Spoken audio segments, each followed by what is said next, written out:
Alors, la question étant, qu'est-ce qui est si essentiel dans le focusing, hein, que j'y consacre quand même une bonne partie de mon existence.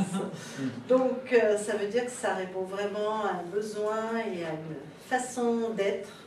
Comme dirait Rogers, en parlant de l'empathie, c'est une manière d'être. Et le focusing, c'est en effet une manière d'être en connexion avec soi-même, et en particulier à cette expérience profonde qui m'anime et qui anime chacun d'entre nous dans le vivant qui se vit au présent. Alors le focusing, c'est un art d'être connecté à soi-même à travers les sensations.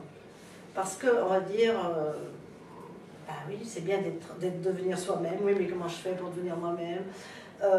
C'est bien de prendre la distance par rapport aux événements, oui, mais comment je fais pour prendre de la distance? Et là, c'est juste aller voir, c'est-à-dire tourner son regard vers l'intérieur,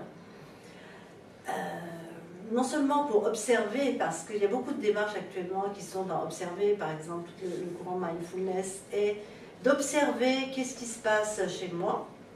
Hein, alors, on va observer ses pensées, on va observer ses émotions, et là, on va aller un petit peu plus loin qu'observer ses pensées, ses émotions, et observer qu'est-ce qui se vit en termes de sensations. Parce que nous appréhendons le monde à travers notre corps. Et notre corps nous indique comment nous vivons les situations. Donc, ce regard tourné vers l'intérieur va s'arrêter sur des sensations particulières, et entre autres sur ce qu'on va appeler le sens corporel d'une situation, c'est-à-dire quelque chose qui nous dit comment nous vivons la situation. Et s'arrêter là-dessus de manière ouverte et bienveillante, en créant une sorte d'espace pour accueillir ce qui est présent dans l'ici et maintenant. Écouter ce sens corporel, ça c'est toute une affaire. Sans le juger, sans refuser ce qui est là, et en étant dans une ouverture acceptante et bienveillante. Ce sens corporel va me donner des informations. Et je vais cueillir les informations, je vais les récolter, je vais les écouter. Et elles vont me parler, elles vont me dire ce qui est important pour moi dans telle ou telle situation. Vous savez, il y a une expression, par exemple, toute simple, qui dit « Ah ben ce truc-là, je le sens bien ». Ou au contraire, ce truc-là, je le sens, mais pas du tout, du tout. Qu'est-ce que ça veut dire en fait? Enfin, on sait ce que ça veut dire, mais comment ça se manifeste à l'intérieur de nous? Ça veut dire que, par exemple, quand je le sens bien, il y a quelque chose, peut-être de l'ordre d'une excitation, ou de quelque chose qui me propulse vers l'avant. Puis quand je ne le sens pas, il y a comme peut-être un petit mouvement de recul, ou une réticence, ou une lourdeur. Et là, eh bien, en général, on ne s'arrête pas là-dessus. Et le focusing, il fait un zoom là-dessus. Qu'est-ce qu'il en est là? De quoi ça me parle, ça? Donc, je vais aller repérer dans mon corps des endroits où ça résonne à la situation. Je vais m'arrêter sur cette sensation particulière, ce fameux sens corporel, et je vais l'écouter. Autrement dit, ce n'est pas moi qui vais interpréter ce qui se passe là, mais je vais être dans l'accueil des informations. C'est un mouvement contraire à ce qu'on fait d'habitude. D'habitude, ah ben j'ai ça, ben ça veut dire ça. Et ben non, là, je ne sais pas ce que ça veut dire. Ça va se révéler à moi. Donc c'est un mouvement ascendant de l'ensemble de l'organisme qui me donne des informations. Et quand ces informations me parviennent à la conscience, tout d'un coup, j'ai comme un éclairage nouveau sur la situation et ça me fait « Ah oui, ah mais bien sûr !» Donc,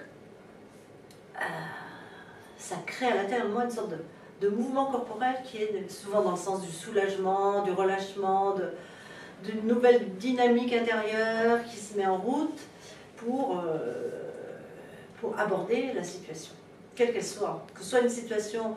Alors le sens corporel est permanent, dès lors qu'on y fait attention.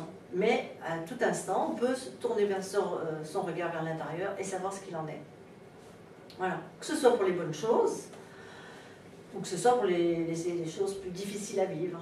Mais même une bonne chose, c'est intéressant de savoir, ah ben tiens, qu'est-ce que ça fait? Qu'est-ce que ça vient réveiller chez moi? Qu'est-ce que ça suscite à l'intérieur de moi? Et puis dire, ah ouais, ça c'est vraiment ça que je veux. Et puis du coup, puis il y aura un enthousiasme qui naît à ce moment-là. Puis les situations plus délicates, plus difficiles, plus lourdes, on prend le temps de poser, d'aller vers, d'accueillir ça. Et puis il y a un mouvement. Alors ce qui est extraordinaire dans la globalité de l'être humain, c'est que la sagesse de l'organisme, on pourrait dire, c'est que le mouvement se fait de lui-même. On n'a pas soi-même à provoquer quelque chose.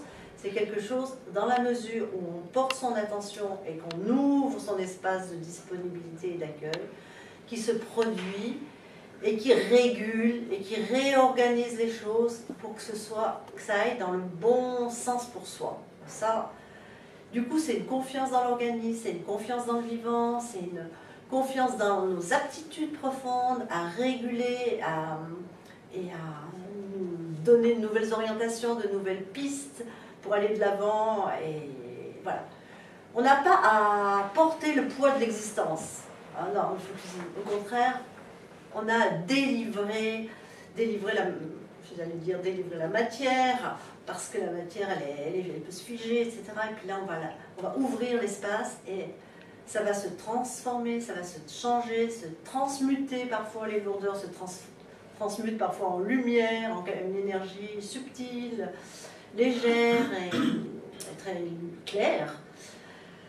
Et voilà, tout ça parce qu'au départ, on a dit stop, en effet, à nos ruminations, nos tergiversations, auxquelles on s'identifie. On sait qu'on existe depuis qu'on pense. Dixit, ce fameux Descartes. Et là, stop. Je vais aller voir, je vais consulter comment je vis ça, tranquillement, et dans l'ouverture.